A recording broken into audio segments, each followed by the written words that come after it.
ಗೆಳೆಯರೆ, ಮೀಡಿಯಾ ಮಾಸ್ಟರ್ಸ್ಗೆ ಸ್ವಾಗತ ಸುಸ್ವಾಗತ.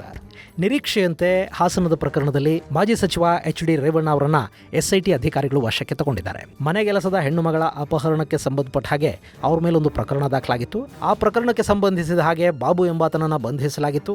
ರೇವಣ್ಣ ನಿರೀಕ್ಷಣಾ ಜಾಮೀನಿಗೆ ಅರ್ಜಿ ಸಲ್ಲಿಸಿದ್ರು. ಆದರೆ ಜಾಮೀನು ನಿರಾಕರಣೆಯಾದ ಕಾರಣದಿಂದ ದೇವೇಗೌಡರ ಮನೆ ಮುಂದೆ ಕಾಯ್ತಾ ಇದ್ದ ಎಸ್ಐಟಿ ಅಧಿಕಾರಿಗಳು ರೇವಣ್ಣ ಅವರನ್ನು 6:53 ವಶಕ್ಕೆ ತಗೊಂಡಿದ್ದಾರೆ.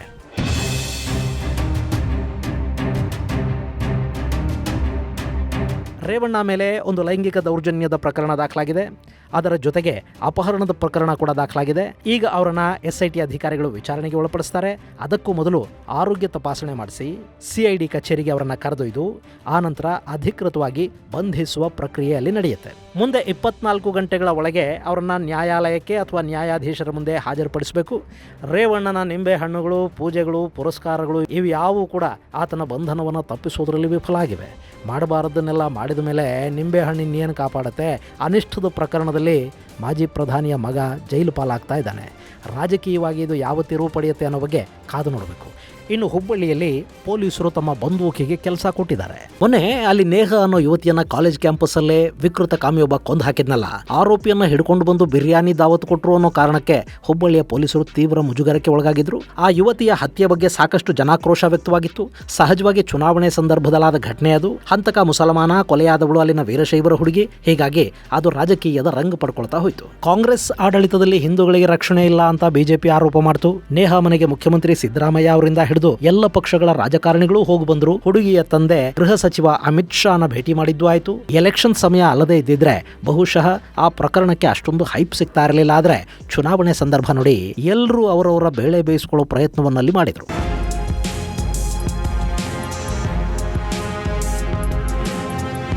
ಅಷ್ಟರಲ್ಲಿ ಹುಬ್ಬಳ್ಳಿಯಲ್ಲಿ ಇಂಥದ್ದೇ ಇನ್ನೂ ಒಂದು ಘಟನೆ ನಡೆದು ಹೋಗಿದೆ. ಅಲ್ಲಿ ಅಪ್ರಾಪ್ತ ಬಾಲಕಿಯೊಬ್ಬಳ ಜೊತೆ ಸದ್ದಾಂ ಹುಸೇನ್ ಅನ್ನೋನು ಸಂಬಂಧ ಇಟ್ಟುಕೊಂಡಿದ್ದ. ಹುಡುಗಿ ಪರಿಶಿಷ್ಟ ಪಂಗಡಕ್ಕೆ ಸೇರಿದವಳು. ಮೊನ್ನೆ ಆಕೆ ಗರ್ಭಿಣಿ ಅನ್ನೋದು ಗೊತ್ತಾಗಿದೆ.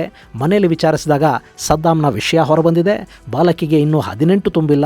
ಸಾಮಾನ್ಯವಾಗಿ ಆದರೆ ಒಂದು ಪೋಕ್ಸೋ ಕೇಸ್ ಆಗಬೇಕು, ಅವನನ್ನು ಅರೆಸ್ಟ್ ಮಾಡಬೇಕು, ಆಮೇಲೆ ಕಾನೂನು ಅದರ ಕೆಲಸ ಅದು ಮಾಡುತ್ತೆ. ಗೆಳೆಯರೆ, ಪೋಕ್ಸೋ ಬಗ್ಗೆ ನಿಮಗೆ ಗೊತ್ತಿದೆ. ಬಾಲಕಿಗೆ ಪ್ರಾಪ್ತ ವಯಸ್ಸು ಬರದೇ ಇದ್ರೆ ಅಂದ್ರೆ 18 ತುಂಬದೇ ಇದ್ದ ಸಂದರ್ಭದಲ್ಲಿ ಆಕೆಯ ಸ್ವಇಚ್ಛೆಯಿಂದಲೇ ಲೈಂಗಿಕ ಸಂಪರ್ಕ ಏರ್ಪಟ್ಟರು ಕೂಡ ಯುವಕ ಅಪರಾಧಿಯ ಸ್ಥಾನದಲ್ಲಿ ನಿಂತ್ಕೋತಾನೆ. ಅಲ್ಲಿ ಪೋಕ್ಸೋ ಪ್ರಕರಣ ದಾಖಲಾಗುತ್ತೆ. ಆ ಪ್ರಕರಣದಲ್ಲಿ 20 ವರ್ಷಕ್ಕೆ ಕಡಿಮೆಯಾಗದಷ್ಟು ಶಿಕ್ಷೆ ಇದೆ. ಕೆಲ ಸಂದರ್ಭಗಳಲ್ಲಿ ಜೀವಾವಧಿ ಶಿಕ್ಷೆಯನ್ನು ಕೂಡ ಕೊಡಬಹುದು. ಗೆಳೆಯರೆ, ನಮ್ಮಲ್ಲಿ ಸಾಕಷ್ಟು ಜನಕ್ಕೆ ಕಾನೂನಿನ ಅರಿವು ಕಡಿಮೆ. ವಯೋಸಹಜ ಪ್ರೀತಿ ಪ್ರೇಮಕ್ಕೂ ಅಥವಾ ದೈಹಿಕ ಆಕರ್ಷಣೆಗೂ ಒಳಗಾಗುವ ಟೀನೇಜ್ ಮಕ್ಕಳು ಪರಸ್ಪರ ದೈಹಿಕ ಸಂಬಂಧವನ್ನು ಬೆಳೆಸ್ಕೊಂಡು ಬಿಡ್ತಾರೆ. ಅದು ಗೊತ್ತಾಗೋವರೆಗೆ ಓಕೆ. ಆದ್ರೆ ಹುಡುಗಿಯ ಕುಟುಂಬಕ್ಕೆ ವಿಷಯ ಗೊತ್ತಾಯ್ತಾ, ಮುಗೀತು, ಕೇಸ್ ದಾಖಲಾಗತ್ತೆ. ಅಲ್ಲಿ ಹುಡುಗಿ ತಪ್ಪ, ಹುಡುಗನ ತಪ್ಪ, ಇಬ್ಬರು ಸೇರಿ ತಪ್ಪು ಮಾಡಿದ್ರ ಅನ್ನೋದು ಪ್ರಶ್ನೆನೇ ಆಗೋದಿಲ್ಲ.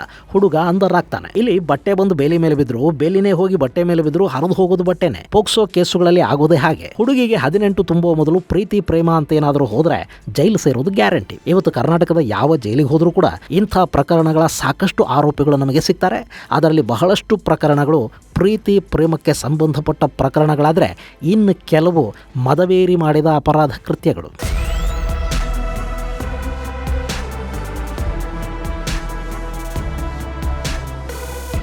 ಇನ್ನು ಹುಬ್ಬಳ್ಳಿಯ ಪ್ರಕರಣಕ್ಕೆ ಬರೋದಾದರೆ ಹುಡುಗ ಸದ್ದಾಂ ಹುಸೇನ್ ಅಪ್ರಾಪ್ತ ಬಾಲಕಿಯ ಜೊತೆ ದೈಹಿಕ ಸಂಬಂಧ ಬೆಳೆಸ್ದ. ಹುಡುಗಿ ಗರ್ಭಿಣಿಯಾದ್ಲು. ಮನೆಯಲ್ಲಿ ವಿಷಯ ಗೊತ್ತಾಯ್ತು. ಏನು ಎತ್ತ ಅಂತ ವಿಚಾರಿಸಿದ್ರೆ ಕಳ್ಳಬೇಕು ಸದ್ದಾಂ ಅನ್ನೋದು ಗೊತ್ತಾಯ್ತು. ಮೊನ್ನೆ ಅಷ್ಟೇ ನೇಹ ಪ್ರಕರಣದಲ್ಲಿ ಊರೇ ಕೂದ್ ಹೋಗಿತ್ತಲ್ಲ, ಅಲ್ಲಿ ನೇಹಾಳನ್ನ ಕೊಂದವನ ಹೆಸರು ಫಯಾಜ್, ಈಗ ಸದ್ದಾಂ. ಸಾಕಲ್ವಾ ಬೆಂಕಿ ಹತ್ಕೊಳ್ಳೋದಕ್ಕೆ? ಹೇಳಿ ಕೇಳಿ ಚುನಾವಣೆ ಸಮಯ ಬೇರೆ. ಎಲೆಕ್ಷನ್ ಬಂತು ಅಂದ್ರೆ ಯಾವ ವಿಷಯನೂ ಸಣ್ಣದಾಗಿರೋದೇ ಇಲ್ಲ.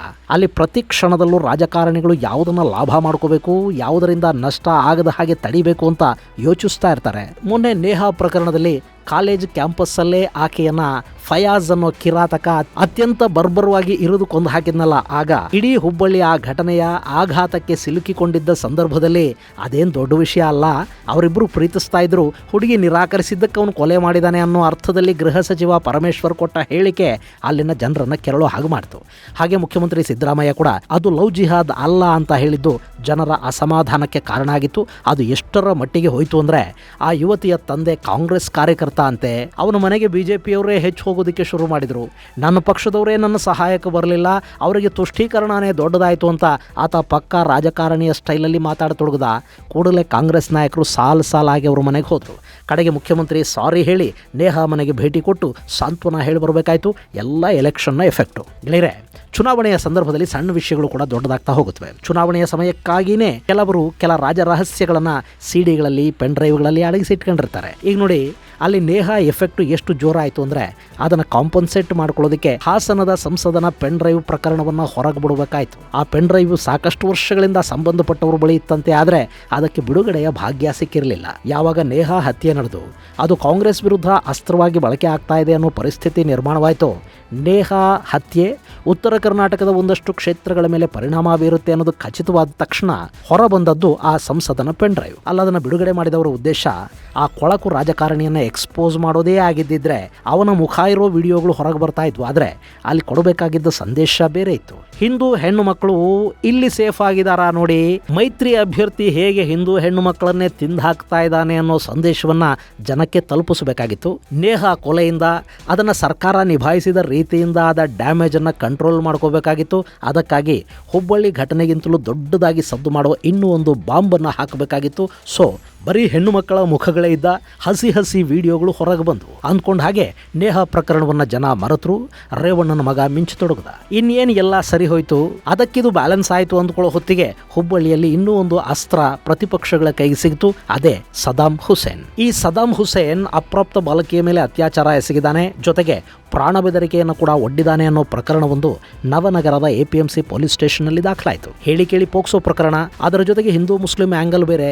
ಹೀಗಾಗಿ ಚುನಾವಣೆ ಮುಗಿಯೋವರೆಗೆ ಇದನ್ನು ಹಾಗೆ ಏನಾದರೂ ಮಾಡೋದಕ್ಕೆ ಆಗುತ್ತಾ ಅನ್ನೋ ನಿಟ್ಟಲ್ಲಿ ಪೊಲೀಸರು ಪ್ರಯತ್ನ ಕೂಡ ಪಟ್ಟಿರಬೇಕು. ಆದರೆ ವಿಷಯ ಗೌಪ್ಯವಾಗಿ ಉಳಿಲಿಲ್ಲ. ಇದು ಗೊತ್ತಾದ ಮೇಲೆ ಜನ ಪೊಲೀಸ್ ಸ್ಟೇಷನ್ ಹತ್ರಕ್ಕೆ ಬಂದು ಗಲಾಟೆ ಮಾಡೋದಕ್ಕೆ ಶುರು ಮಾಡಿದ್ರು. ಇದು ಗೊತ್ತಾದ ಬೆನ್ನಲ್ಲೇ ಪೊಲೀಸರಿಗೆ ಅವರ ಬಾಸುಗಳ ಆರ್ಡರ್ ಅದು ಏನು ಬಂತೋ ಏನೋ, ನೇಹಾ ಪ್ರಕರಣದಲ್ಲಾದ ಹಾಗೆ ಇದರಲ್ಲಿ ಆಗಬಾರ್ದು ಅಂತ ಪೊಲೀಸರು ನಿರ್ಧಾರ ಮಾಡಿದರು. ಇದನ್ನು ರಾಜಕೀಯ ಲಾಭಕ್ಕೆ ಬೇರೆಯವರು ಬಳಸ್ಕೋಬಾರ್ದು ನೋಡಿ. ಹೀಗಾಗಿ ಸದ್ದಾಂ ಹುಸೇನ್ನನ್ನ ಹಿಡ್ಕೊಂಡು ಬಂದರು. ಅವನನ್ನ ಸ್ಥಳ ಮಹಜರಿಗೆ ಅಂತ ಕರ್ಕೊಂಡು ಹೋದ್ರು. ಇಲ್ಲಿ ಪ್ರಕರಣ ದಾಖಲಾಗಿದ್ದು ಮತ್ತು ಘಟನೆ ನಡೆದದ್ದು ಎರಡೂ ಕೂಡ APMC ಪೊಲೀಸ್ ಠಾಣೆ ವ್ಯಾಪ್ತಿಯಲ್ಲಿ. ಆ ಠಾಣೆಯ ಇನ್ಸ್ಪೆಕ್ಟರ್ ಸಮೀವುಲ್ಲಾ ಖಾನ್ ಅಲ್ಲಿ ಆರೋಪಿಯ ಜೊತೆ ಮಹಜರಿಗೆ ಹೋಗಬೇಕಿತ್ತು. ಆದರೆ ಅದು ಯಾವ ಕಾರಣಕ್ಕೋ ಏನೋ ಆತ ಮಹಜರಿಗೆ ಹೋಗಲಿಲ್ಲ. ಆತನ ಬದಲಾಗಿ ಧಾರವಾಡದ ವಿದ್ಯಾಗಿರಿ ಪೊಲೀಸ್ ಠಾಣೆಯ ಇನ್ಸ್ಪೆಕ್ಟರ್ ಸಂಗಮೇಶ್ ದಿಡಿಗನಾಳ ಅವರನ್ನು ಕಳುಹಿಸಲಾಯಿತು. ಆರೋಪಿ ಸದ್ದಾಂ ಹುಸೇನ್ ಅಲ್ಲಿ ಇನ್ಸ್ಪೆಕ್ಟರ್ ಸಂಗಮೇಶ್ ಹಾಗೂ ಕಾನ್ಸ್ಟೇಬಲ್ ದಿಲೀಪ್ ಇಬ್ಬರ ಮೇಲೂ ಹಲ್ಲೆ ಮಾಡಿ ಓಡಿ ಹೋಗೋ ಪ್ರಯತ್ನ ಮಾಡಿದಂತೆ. ತಕ್ಷಣ ಸಂಗಮೇಶ್ ಅವರ ರಿವಾಲ್ವಾರ್ ಬೆಂಕಿ ಉಗುಳ್ತು. ಆರೋಪಿಯ ಮೀನಖಂಡಕ್ಕೆ ಗುಂಡು ನೆಡ್ತು. ಆ ನಂತರ ಅವನನ್ನು ಕರ್ಕೊಂಡು ಬಂದು ಆಸ್ಪತ್ರೆಯಲ್ಲಿ ಮಲಗಿಸಿದ್ರು. ಅಲ್ಲಿಗೆ ಹುಬ್ಬಳ್ಳಿಯಲ್ಲಾಗಲಿದ್ದ ಗಲಾಟೆಯೊಂದನ್ನು ತಪ್ಪಿಸಿದ್ವಿ. ಈ ಪ್ರಕರಣ ಚುನಾವಣಾ ವಿಷಯವಾಗುವುದನ್ನು ತಪ್ಪಿಸಿದ್ವಿ ಅನ್ನೋ ತೃಪ್ತಿ ಪೊಲೀಸರದ್ದು.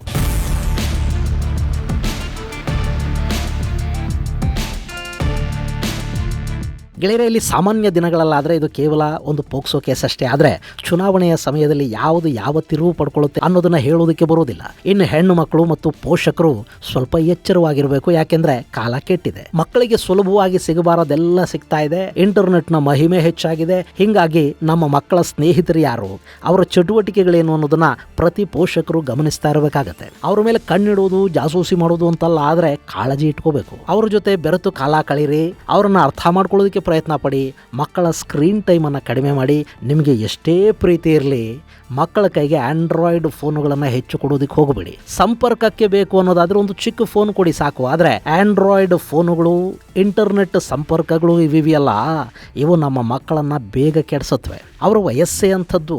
ಆ ವಯಸ್ಸಲ್ಲಿ ಯಾವುದು ಕೆಟ್ಟದ್ದು, ಯಾವುದು ಸರಿ, ಯಾವುದು ನೈತಿಕ, ಯಾವುದು ಅಲ್ಲ ಅನ್ನೋದನ್ನ ಅರ್ಥ ಮಾಡ್ಕೊಳ್ಳೋದಕ್ಕೆ ಸಾಧ್ಯ ಆಗದೇ ಇರಬಹುದು. ಅದನ್ನು ಹೇಳಿಕೊಡಬೇಕಾದ ಜವಾಬ್ದಾರಿ ಪೋಷಕರಾದ ನಮ್ಮದು. ಏನೋ ಆಗ ಹೋದ ಮೇಲೆ ಯಾರನ್ನೋ ಬೈಕೊಂಡು ಏನು ಪ್ರಯೋಜನ ಹೇಳಿ? ಈಗ ಹಿಂದೂ ಮುಸ್ಲಿಂ ಅಂತ ಬರೋ ಜನ ಇದಾರಲ್ಲ, ಇವ್ರು ಯಾರು ಚುನಾವಣೆಗಳು ಮುಗಿದ ಮೇಲೆ ಇಷ್ಟೇ ಕಾಳಜಿ ಕಳಕಳಿಯಿಂದ ನಮ್ಮ ಹತ್ರಕ್ಕೆ ಬರೋದಿಲ್ಲ. ಇನ್ನು ಬಂದರೂ ಕೂಡ ನಮ್ಮ ಮನೆಯ ನೋವಲ್ಲಿ ಅವರು ಏನು ಲಾಭ ಮಾಡ್ಕೋಬೇಕು ಅನ್ನೋದನ್ನು ನೋಡ್ತಾರೆ ಹೊರತು ನಮ್ಮ ಬಗ್ಗೆ ನಿಜವಾದ ಕಾಳಜಿ ಇರೋದಿಲ್ಲ. ನಮ್ಮ ಮನೆ ವಸ್ತುಗಳನ್ನು ನಾವು ಭದ್ರವಾಗಿ ಇಟ್ಕೋಬೇಕು ಅಷ್ಟೇ. ಇದು ಪೋಷಕರಿಗೆ ಗೊತ್ತಿರಲಿ. ಮಕ್ಕಳ ಮೇಲೆ ಕಂಪ್ಲೇಂಟ್ ಬಂದಾಗ, ಅರೆ ನಮ್ಮ ಮಕ್ಕಳು ಹಂಗಲ್ಲಪ್ಪ, ಅವು ಚಿನ್ನ ರನ್ನ ಅಂತ ಬೇಕಿದ್ರೆ ನೀವು ಕೇಳಿ. ಆದರೆ ದೂರು ಅನ್ನೋದು ಸುಮ್ಮನೆ ಬಂದಿರೋದಿಲ್ಲ. ಬಂದ ಸುದ್ದಿಯ ಬಗ್ಗೆ ಮಕ್ಕಳನ್ನು ಕೇಳಿ ಬೈದು ಅವರ ಮನ ನೋಯಿಸಬೇಕು. ಮಾಡಬೇಕು ಅಂತಲ್ಲ, ಆದರೆ ಒಂದು ಕ್ರಾಸ್ ಚೆಕ್ ಮಾಡ್ಕೋಬೇಕು ಅನ್ನೋದನ್ನು ಮರೆಯೋದಕ್ಕೆ ಹೋಗಬೇಡಿ. ಇತ್ತೀಚೆಗಿಂತ ಪ್ರಕರಣಗಳು ತುಂಬ ವಿಪರೀತ ಪ್ರಮಾಣದಲ್ಲಿ ನಡೀತಾ ಇವೆ, ಅದಕ್ಕೆ ಹೇಳ್ತಾ ಇದ್ದೀನಿ ಅಷ್ಟೇ. ಇದು ಗೆಳೆಯರೆ ಹುಬ್ಬಳ್ಳಿಯ ಗುಂಡಿನ ಪ್ರಕರಣ. ಮುಂದಿನ ಸಂಚಿಕೆಯಲ್ಲಿ ಮತ್ತಷ್ಟು ವಿಶೇಷಗಳ ಜೊತೆ ಮತ್ತೆ ಭೇಟಿಯಾಗೋಣ. ಅಲ್ಲಿವರೆಗೆ ಜೈ ಹಿಂದ್, ಜೈ ಕರ್ನಾಟಕ.